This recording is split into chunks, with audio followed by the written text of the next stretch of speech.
Hello everybody, myself Divyanshu Raj for class 9 and today my topic is muscular tissue. तो muscular tissue एक animal tissue का type है. चलिए muscular tissue के बारे में देखते हैं.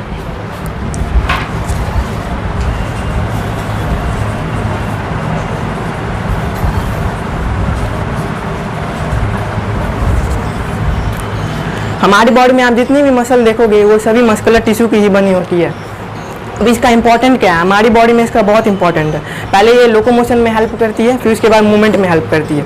लोकोमोशन जैसे पोजीशन चेंज करना है, जैसे हम एक पॉइंट से दूसरे पॉइंट तक जा रहे हैं तो ये हो गया लोकोमोशन.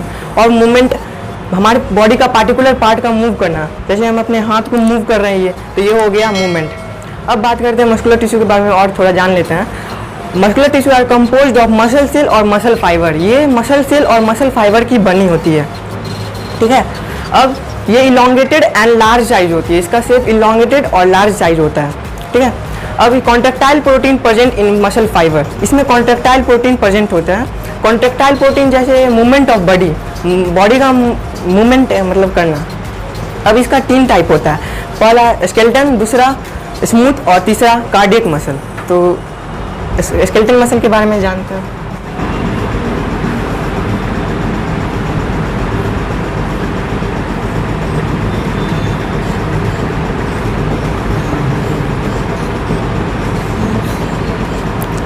जैसा कि आप लोग देख रहे हैं कि ये स्केलेटन मसल का स्ट्रक्चर है. स्केलेटन मसल में इलोंगेटेड और सिलेंडर शेप के होते हैं. जैसा कि आप देख रहे हैं इलोंगेटेड और सिलेंडर शेप है. इसमें बहुत सारी न्यूक्लियस प्रेजेंट होगी. जैसा कि आप देख रहे हैं इसमें बहुत सारी, एक फाइबर में बहुत सारी न्यूक्लियस प्रेजेंट होगी. अब इसमें स्ट्रिएशन प्रेजेंट होती है. स्ट्रिएशन जैसे डार्क और लाइट बैंड का एक पैटर्न. जैसे आप लोग देख रहे हैं कि इसमें ये जो है ये डार्क बैंड है और इसके जो नीचे जो न्यूक्लियस के बगल में वाइट जो पोर्शन है ये लाइट बैंड है. तो इसमें स्ट्रिएशन प्रेजेंट होती है. ठीक है. अब बात करें इसकी और टाइप की, तो ये स्केलेटन से अटैच होती है तो इसलिए स्केलेटन मसल भी कहते हैं. और ये हमारी विल के कंट्रोल में रहती है. हम इसको बोलेंगे स्विमिंग करने के लिए, रनिंग करने के लिए, तो ये हमारी बात मानेगी, इसलिए इसको वॉलंटरी मसल भी कहते हैं. और ये फास्ट इन नेचर होती है. ये जल्दी जल्दी मूव करते हैं. और ये अनब्रांच होती है. इसमें कोई ब्रांच आपको देखने को नहीं मिलेगी. ये एक दूसरे से सटी हुई रहेगी. अब दूसरी मसल टिश्यू की मसल सेल की बात करें तो इसका दूसरा स्मूथ मसल.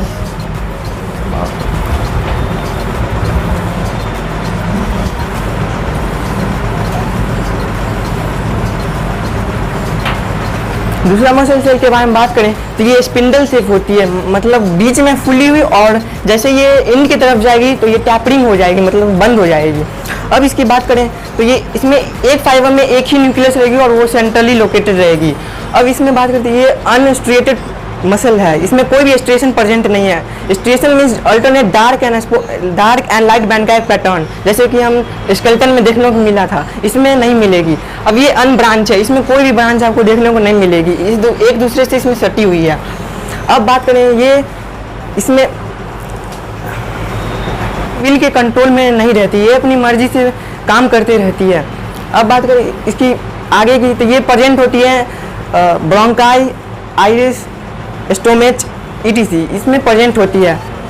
और वो वेसरल ऑर्गन भी कहा जाता है. वेसरल ऑर्गन जैसे हमारी बॉडी में आप जितनी भी ऑर्गन देखोगे वो सब हमारी बॉडी में आप जितनी भी ऑर्गन देखोगे वो ऐसे ऑर्गन जिनके अंदर कैविटी होती है, यानी कि उनकी प्रॉपर वॉल तो होगी लेकिन आप उनके अंदर जाओगे तो उनमें एक खोखली है. वो मतलब अंदर एक खोखली होगी, हॉलो होगी, उसमें कैविटी होती है.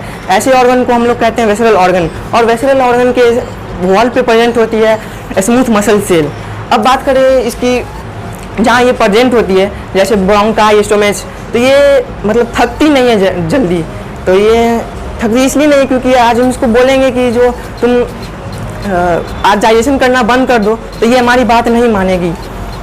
तो ये इसलिए मतलब ये थकती नहीं है और ये हमारी विल के कंट्रोल में नहीं रहती है, इसलिए हम इसको इनवॉलेंट्री मसल भी कहते हैं.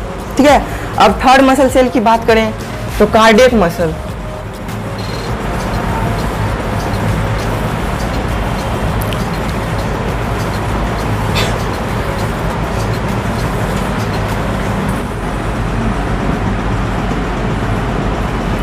अब थर्ड मसल सेल की बात करें तो ये कार्डियक मसल, इसमें इलोंगेटेड और सिलेंडर साइज की ये भी होती है, और इसमें एक फाइबर में एक ही न्यूक्लियस प्रेजेंट रहती है, और इसमें ब्रांचेज रहती है, जैसे ब्रांच स्टेम के जो ब्रांच निकले रहते हैं उसमें ब्रांच भी निकली रहती है, ठीक है। अब इसमें स्ट्रिएशन भी प्रेजेंट होती है, जैसे फर्स्ट में डार्क एंड लाइट बैंड का पैटर्न बना रही थी, इसमें भी प्रेजेंट रहती है। अब इसकी बात करें ये कहाँ प्रेजेंट रहती है, और ये सिर्फ हार्ट में प्रेजेंट होती है, ठीक है। अब बात करें इसकी आगे की, तो ये दो जंक्शन जो आप दिख रहे हैं, मान लीजिए यहाँ ये दो जंक्शन के बीच को हम लोग कहते हैं इंटरकैलेटेड डिस्क।